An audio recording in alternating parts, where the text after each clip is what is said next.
காய் செய்து காட்டுறேங்க எப்படி செய்யுதுன்னு சொல்லிட்டு. பொரியல் வந்து செய்து ரொம்ப போர் அடிக்கும், அதனால இப்போது மசாலா காய் செய்து காட்டுறேங்க. அதுக்கு வந்து கொஞ்சம் தண்ணி வச்சுருக்குங்க அடுப்பில். ஒரு 2 வேக்காடு வெந்து சும்மா வெந்த பிறகு அதை வந்து வடிகட்டிக்கலாம். பாருங்கள், தண்ணியில் போடுறேன். வாய்வுன்னு சொல்லுவாங்க இல்லைங்களா, இந்த காயை சாப்பிட்டா அதெல்லாம் போயிடும். உப்பு போட்டு மஞ்சள் தூள் போட்டு பாருங்க, உப்பு போடுறேன். நான் உப்பு போடுறேன், கல் உப்பு, மஞ்சள் தூள் போடுறேன். வேகிறதுக்கு மஞ்சள் தூள் போட்டு வேக வச்சு சும்மா 2 வேக்காடு, அதிகம் வேக வைக்க வேண்டாங்க. இதை மூடி வச்சிடலாங்க. அவ்வளோதானுங்க. இது வந்து வேகிறதுக்குள்ளே மிக்சியில் போட்டு காட்டலாம். இப்போ இது வேகிறதுக்குள்ளே கொத்தவரங்காய் வேகிறதுக்குள்ளே மிக்சியில் போட்டது காட்டுறேங்க. நான் மிக்சியில் வந்து 2 சோம்பு, பாருங்கள் சோம்பு எடுத்து வச்சுருக்கேன். நான் உங்களுக்கு காட்டுறதுக்காக எடுத்து வச்சுருக்கேன். நான் மசால் காய்க்கு மசால் போடணுங்க, அப்போ தான் இது கொஞ்சம் டேஸ்ட்டு டிஃப்ரெண்ட்டாக வரும்.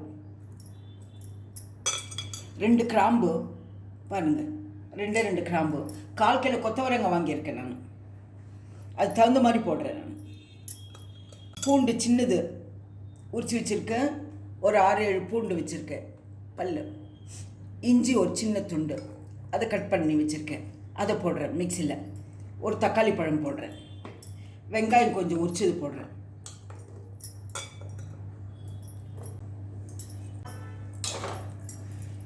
தக்காளி பழத்தை கட் பண்ணி போடுறேங்க நான், அப்போ தான் மிக்சி அறுப்பிடுங்க சீக்கிரம்.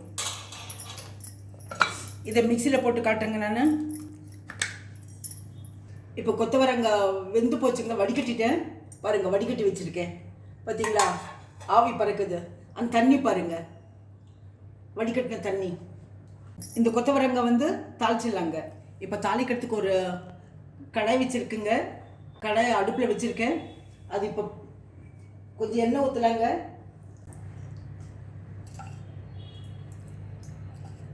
எண்ணெய் ஊற்றிட்டேங்க. நான் 1/4 கிலோ கொத்தவரங்காய் தகுந்த மாதிரி ஊற்றிருக்கேங்க. நான் சின்ன ஸ்பூனில் அது எண்ணெய் ஊற்றிருக்கேன். அது எண்ணெய் காய்ஞ்ச உடனே கொஞ்சம் வெங்காயம் போட்டு தாளிக்கலாங்க.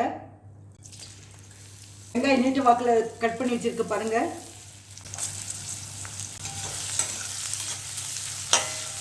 இதை வதக்கி விடலாங்க.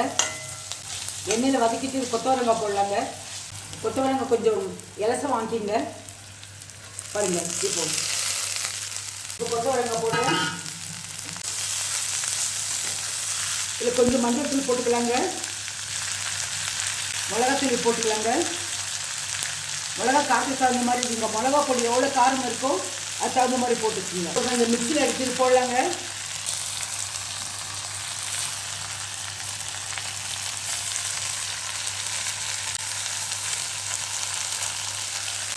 எல்லாம் பச்சையாகவே மிக்சியில் இது பண்ணி வச்சுருக்கீங்க, மிக்சியில் அடித்து வச்சுருக்கோம். அதை போடலாம். உப்பு போடணும் கொஞ்சம். உப்பு வந்து இதுக்கு மட்டும்தான் போட்டிருக்குங்க, கொத்தவரங்காய்க்கு, மசாலுக்கு போடல. அதாவது கல் உப்பு போட்டுங்க கொஞ்சம். இதையும் வதக்கிடலாங்க. ரொம்ப வெங்காயம் போட்டு மிக்சியில் போட வேண்டாங்க. 1/4 கிலோக்கு ஒரு அளவு போட்டுக்குங்க சின்ன வெங்காயம். மருத்துவ குணம் இருக்குங்க, அதனால் அதை போடுறேன். நான் ஸ்வீட் அடிக்காதுங்க. இப்போ இந்த மிக்சி கழுவி ஊற்றலாங்க. இப்போ பாருங்கள், மிக்சி கழுவி ஊற்றுறேன். நான் எண்ணெய் பிரித்துற வரைக்கும் நல்லா மூடி வச்சுட்டு இது பண்ணலாங்க, மூடி வச்சிடலாங்க. இதை மூடி வச்சிடலாம்.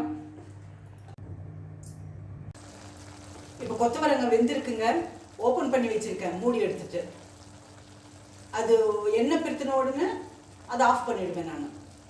அதுக்கு இது காம்பினேஷன் வந்து துவரம்பருப்பு துவையலுங்க. அது எப்படி செய்யுதுன்னு சொல்லிட்டு செய்து காட்டுறேன். இப்போ துவரம்பருப்பு துவையல் எப்படி செய்யுதுன்னு சொல்லிட்டு செய்து காட்டுறேங்க. அதுக்கு நல்லெண்ணெய் 1 ஸ்பூன் ஊற்றுறேன். துவரம்பருப்பு வறுத்துக்கலாங்க. பாருங்கள், துவரம்பருப்பு ஒரு அளவு போட்டுக்குங்க, மிக்சியில் அது பண்ணுங்க. அதில் வந்து கருவேப்பிலை போட்டுக்கலாம். சிகப்பாகிற வரைக்கும் வறுத்துக்கலாங்க. இது காம்பினேஷன் நல்லா இருக்குங்க. கொத்தவரங்காய் மசால் காய்க்கு இது இந்த துவரம்பருப்பு துவையல் நல்லாயிருக்கும். சாப்பாடில் போட்டு பிசைஞ்சு சாப்பிட்டா நல்லா இருக்குங்க. துவரம்பருப்பு துவையல், இந்த மசால் காய், கொத்தவரங்காய். குழம்புக்கு பதிலாக இந்த துவரம்பருப்பு துவையல் போட்டுக்குங்க. குழம்பே செய்ய வேண்டாங்க. இந்த துவையலில் வந்து நல்லா சாப்பாட்டுக்கு போட்டு, சுடு சாப்பாட்டுக்கு போட்டு பிசைஞ்சு இந்த கொத்தவரங்காய் மசால் காய் வச்சுட்டாக்கா நல்லாயிருக்கும். இது கொஞ்சம் ப்ரௌன் ஆகிற வரைக்கும் வறுக்கலாங்க. துவரம்பருப்பு நல்லெண்ணெய் உடம்புக்கு ரொம்ப நல்லதுங்க, ஆரோக்கியமாக இருக்கலாம். அதனால் ஒவ்வொன்றுக்கு எல்லாத்துக்கும் நல்லெண்ணெய் ஊற்றினா நல்லா இருக்காதுங்க. ஒரு சில இதுக்கு பதார்த்தத்துக்கு ஊற்றிக்கலாம். இப்போ பாருங்க, இந்த அளவுக்கு கோல்டன் கலரில் வந்துடணுங்க பருப்பு.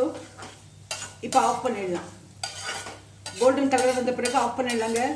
இது ஆறின பிறகு மிக்சியில் போட்டுக்கலாங்க. மிக்சியில் என்னென்ன சாமானம் போடுறதுன்னு சொல்லிட்டு காட்டுறேன் உங்களுக்கு. ஆஃப் பண்ணிடுறேங்க. இது ஆறின பிறகு மிக்சியில் போடலாங்க. இப்போ துவரம்பருப்பு ஆறி போச்சுங்க. நம்ம வறுத்தது ஒரு தட்டில் போட்டு வச்சுருக்கேன். இப்போ மிக்சியில் போட்டதெல்லாம் காட்டுறேங்க. மிக்சியில் வந்து இது காரமே இல்லைங்க, அதனால் 4 வரமிளகா போடுறேன் நான். அதெல்லாம் வறுக்கிறது கிடையாதுங்க. சீரகம் 1/2 ஸ்பூன் போடுறேன். பாருங்க, பூண்டு போடுறேன். பூண்டு ஒரு சின்ன பூண்டுங்க, அதனால் ஒரு 5 பல்லு போட்டுக்கிறேன். கல் உப்பு போட்டுக்கலாங்க. கல் உப்பு போட்டுக்கிறேன். இப்போ இது இந்த துவரம்பருப்பு போட்டுக்கிறேங்க.